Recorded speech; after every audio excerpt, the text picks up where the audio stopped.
toutes et à tous. Les aftes font partie de ces petites choses dont on aimerait bien se passer, et quand on en a un, on aimerait pouvoir s'en débarrasser le plus vite possible. Ça tombe bien, les huiles essentielles peuvent nous y aider.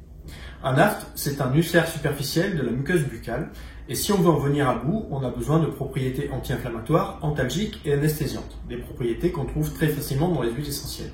Mais quelles huiles utiliser? On pourrait très bien faire une synergie de plusieurs huiles, mais dans ce cas précis, il y a une huile qui marche très bien.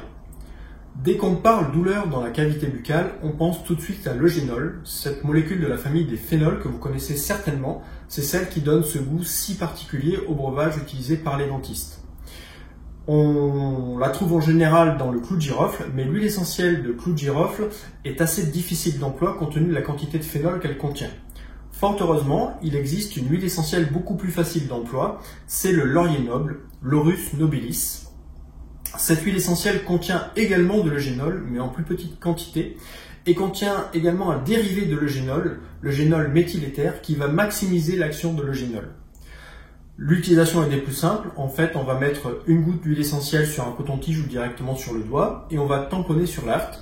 Ça va très rapidement soulager la douleur et ça va favoriser la guérison. On pourra renouveler l'opération si nécessaire. En cas d'aft multiple, on fera attention à la quantité d'huile appliquée.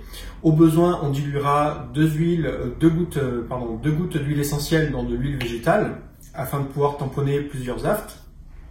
Ou sinon, le plus pratique, c'est carrément de faire un bain de bouche avec de l'huile végétale dans lequel on aura mis 2 à 3 gouttes d'huile essentielle.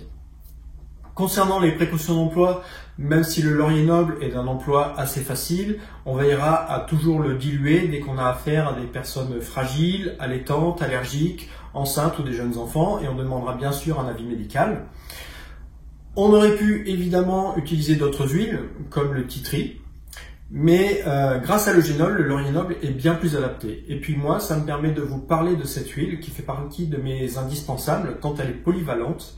Et d'ailleurs, je vais prochainement faire une vidéo consacrée au laurier noble dans laquelle je vous présenterai toutes ses vertus et pourquoi il a toute sa place dans ma pharmacie. Voilà, cette vidéo est maintenant terminée. J'espère qu'elle vous aura été utile et si vous l'avez aimée, bien n'hésitez pas à liker, commenter, partager, enfin comme d'habitude. Et je vous retrouve très bientôt pour une prochaine vidéo.